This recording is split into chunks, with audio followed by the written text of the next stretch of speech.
రాష్ట్రంలో 54 లక్షల మందికి పైగా చిన్నారులకు పల్స్ పోలియో కార్యక్రమం పురస్కరించుకుని పోలియో చుక్కలు వేయడం జరుగుతుందని రాష్ట్ర వైద్య ఆరోగ్య శాఖ మంత్రి సత్యకుమార్ యాదవ్ తెలిపారు. కాకినాడ రామారావుపేటలో గల పట్టణ ఆరోగ్య కేంద్రంలో పల్స్ పోలియో కార్యక్రమానికి ముఖ్య అతిథిగా మంత్రి సత్యకుమార్ యాదవ్, కాకినాడ పట్టణ శాసనసభ్యులు వనమాడి వెంకటేశ్వరరావు, కాకినాడ రూరల్ శాసనసభ్యులు పంతం నానాజీ ఇతర అధికారులతో కలిసి హాజరై 5 సంవత్సరాల లోపు చిన్నారులకు పోలియో చుక్కలు వేశారు. ఈ సందర్భంగా రాష్ట్ర వైద్య ఆరోగ్య శాఖ మంత్రి సత్యకుమార్ యాదవ్ మాట్లాడుతూ, నేడు రాష్ట్ర వ్యాప్తంగా పల్స్ పోలియో కార్యక్రమం సక్రమంగా నిర్వహించేందుకు అవసరమైన అన్ని ఏర్పాట్లు చేస్తామన్నారు. ఈ పల్స్ పోలియో కార్యక్రమానికి అన్ని జిల్లాల్లో 98,99,300 డోసులు అందుబాటులో ఉంచామన్నారు. 5 ఏళ్లలో పిల్లలందరికీ పోలియో చుక్కలు వేసేలా పటిష్ట చర్యలు చేపట్టామన్నారు. పలు కారణాల వల్ల పోలియో చుక్కలు వేసుకోలేకపోయిన పిల్లలకు తిరిగి ఈ నెల 23-24 తేదీలలో సంచార జాతులు నివసించే ప్రాంతాలు, నిర్మాణ స్థలాలు, ఇటుక క్షేత్రాలు, ఇతర వలస ప్రాంతాలు కవర్ చేయడానికి 1854 మొబైల్ బృందాలు పర్యటించి పోలియో చుక్కలు వేయడం జరుగుతుందని మంత్రి తెలిపారు. ఈ సమావేశంలో పాల్గొన్న Kakinada smart city MLA Vanamadi Venkateswara Rao మాట్లాడుతూ, ఆంధ్రప్రదేశ్ రాష్ట్రాన్ని ఆరోగ్య ఆంధ్రప్రదేశ్గా తీర్చిదిద్దేందుకు కూటమి ప్రభుత్వం కృషి చేస్తుందన్నారు. ఈ సందర్భంగా కాకినాడ రూరల్ శాసనసభ్యులు పంతం నానాజీ, ప్రతిపాడు శాసనసభ్యురాలు వరపుల సత్యప్రభ, అనపత్తి శాసనసభ్యులు Nallamilli Ramakrishna Reddy, DMHO J Narasimha Nayak, DCHS Lavanya Kumari, Kakinada municipal corporation commissioner NVV Satyanarayana, రాష్ట్ర రెడ్ క్రాస్ సంస్థ చైర్మన్ వైడి రామారావు, వివిధ పార్టీల నాయకులు, డాక్టర్లు, వైద్య సిబ్బంది తదితరులు పాల్గొన్నారు. 0 నుంచి 5 సంవత్సరాల వయసు ఉన్న పిల్లలకి 2 చుక్కల ఓరల్ వ్యాక్సిన్ ఇవ్వడం జరిగింది. దీని ఉద్దేశం ఏంటంటే, పిల్లలు ఏ కారణాల చేతైనా కొత్తగా వస్తున్న వైల్డ్ పోలియో వైరస్ కారణంగా ఆ పోలియో బారిన పడకుండా కాపాడుకునే ప్రయత్నం. పోలియో మీద పెడుతున్న ప్రతి రూపాయి ఖర్చు, ఎందుకంటే వ్యక్తి అనారోగ్యంతో మంచానికి పరిమితమైతే ఆ కుటుంబం మీదే ఆర్థిక భారం కాకుండా సమాజం మీద కూడా ఆర్థిక భారం పడుతుంది. 1 రూపాయి ఇవాళ మనం నిర్మూలించడానికి ఖర్చు పెడితే, నిర్మూలించిన తర్వాత దానికి 40 రూపాయల ఆదాయం వస్తుంది. పోలియో అంటే ఆరోగ్యం అనేది అంత ఇంపార్టెంట్. ఆరోగ్యానికి ఆర్థిక మెరుగుదలకి అవినాభావ సంబంధం ఉంది. వీటిని దృష్టిలో పెట్టుకొని ఇవాళ రాష్ట్రంలో పెద్ద ఎత్తున ఇవాళ డిసెంబర్ 21 జాతీయ ఇమ్యునైజేషన్ డే సందర్భంగా రాష్ట్రంలో ఉంటున్న 54 లక్షల పైగా పిల్లలకి, 0 నుంచి 5 సంవత్సరాలు ఉంటున్న పిల్లలందరికీ కూడా ఉచితంగా పోలియో వ్యాక్సిన్ వేస్తున్నాం.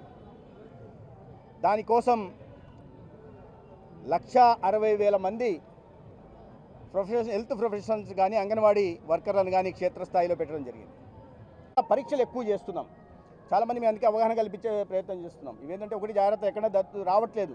ఇప్పుడు అవగాహన కలిగించడం వల్ల ఇది కుట్టినప్పుడు, ఆ చిగ్గర్ మైట్ కుట్టినప్పుడు వెంటనే ఆసుపత్రికి రావాల్సింది. ఆ దద్దురు వస్తుంది. దద్దురు వచ్చిన తర్వాత జ్వరము, తర్వాత వణుకు, ఇటువంటి లక్షణాలు ఉన్నప్పుడు ఆసుపత్రికి కానీ ఇప్పుడు అవగాహన కారణంగా వస్తున్నారు. అందుకనే గతంలో తక్కువగా జరిగే పరీక్షలు ఇవాళ చాలా విస్తృతంగా పరీక్షలు చేస్తున్నాం. కోమార్బిడిటీస్ ఉన్న వాళ్ళని, నిన్ననే ఒక చిన్న బాలుడు కూడా ఈ ప్రాంతంలోనే వస్తే వాళ్ళు తీసుకొచ్చారు. అది ఫ్యాటల్ కాదు, కానీ గుర్తించకుండా ఏమవుతుందిలే అని చెప్పి, లేదా స్థానికంగా తెలిసిన ట్రీట్మెంట్ తీసుకుంటే మాత్రం ఇబ్బందికరం అవుతుంది.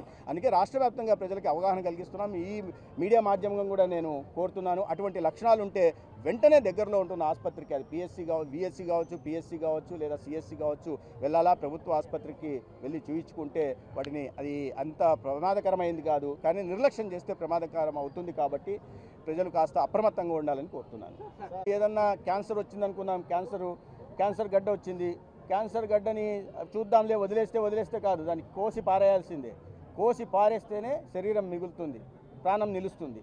రాష్ట్ర పరిస్థితి కూడా అంతే. ఇట్లాంటి అరాచక శక్తుల్ని పూర్తిగా నిర్మూలించకపోతే రాష్ట్ర భవిష్యత్తు 5 సంవత్సరాలు అంధకారంలోకి పోయింది, అవినీతి కూపంలోకి పోయింది.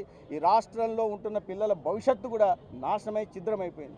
అటువంటి పరిస్థితుల్లో అటువంటి అరాచక శక్తులకి వినాశాన్ని కోరుకునే వాళ్ళని, విధ్వంసం సృష్టించే వాళ్ళని యోగి ఆదిత్యనాథ్ సర్జరీ తప్పదు. అదే మాట నిన్న పవన్ కళ్యాణ్ గారు చెప్పారు. ట్రీట్మెంట్ నేనేది ఇంకా విస్తృతంగా చేయాల్సింది. అంటే ఈ వ్యవస్థలో ఉంటున్న లొసుగులను అడ్డం పెట్టుకుని రకరకాలుగా చేస్తున్నారు. ఎందుకంటే వ్యవస్థలో ఉంటున్నప్పుడు, చట్టంలో కొన్ని ఉంటున్నప్పుడు వాటిని లొసుగులను అడ్డం పెట్టుకుని చేసే ప్రయత్నం చేస్తున్నారు. వాటిని అధిగమించి కూడా ఒక్కోసారి నిర్ణయాలు తీసుకోవాల్సి వస్తే మాత్రం నిర్ణయం తీసుకోవాలి. పుష్పం ఇది కూటమి ప్రభుత్వంలో నేను మంత్రిని, నేను భారతీయ జనతా పార్టీకి సంబంధించిన వాడిని. ఇవాళ ప్రభుత్వానికి అధినేత తెలుగుదేశానికి సంబంధించిన చంద్రబాబు నాయుడు గారు. ప్రభుత్వంలో 2వ స్థానంలో ఉంటున్న వ్యక్తి పవన్ కళ్యాణ్ గారు. కానీ నేను చిన్నప్పటి నుంచి వాళ్ళలాగా మీరు మాట్లాడిన వాళ్ళని ఎవరినన్నా చూడండి, పార్టీలు మారిన వాళ్ళు. నేను పుట్టిన ఈ పార్టీనే, చచ్చిన ఈ పార్టీని, నన్ను మీరు ఎవరైనా మాట్లాడడానికి పచ్చపుష్పాని అంటే వీళ్ళకి వచ్చిన భాష ఇదే. వీళ్ళు టాపిక్ మీద సబ్జెక్ట్ మీద మాట్లాడలేరు, అది చేత కాదు. కాబట్టి ఈ రకంగా మాట్లాడుతుంటారు. ఇట్లాంటి ప్రేలాపనలు చేసే వాళ్ళని ప్రజలు గమనిస్తున్నారు. దాని కారణంగానే అంత అవమానకర రీతిలో ఓడించారు. అయినా వాళ్ళు తెలుసుకోలేకపోతే వాళ్ళ కర్మ. ఎక్కడ ఏదైనా ఇటువంటి స్టే ఇన్సిడెంట్ జరిగినప్పుడు వెంటనే వారి మీద చర్యలు తీసుకుంటున్నాం, కఠినాధికఠినంగా చర్యలు తీసుకుంటున్నాం. ఏ విషయం కాకుండా వెంటనే తీసుకోవడం, కలెక్టర్ ద్వారా విచారణ జరిపించడం, అక్కడికక్కడే సస్పెండ్ చేయడం కూడా చేస్తున్నాం. ఈ నిర్లక్ష్యాన్ని సహించే, ఉదాసీనతని, నిర్లక్ష్యాన్ని సహించే ప్రసక్తి లేదు.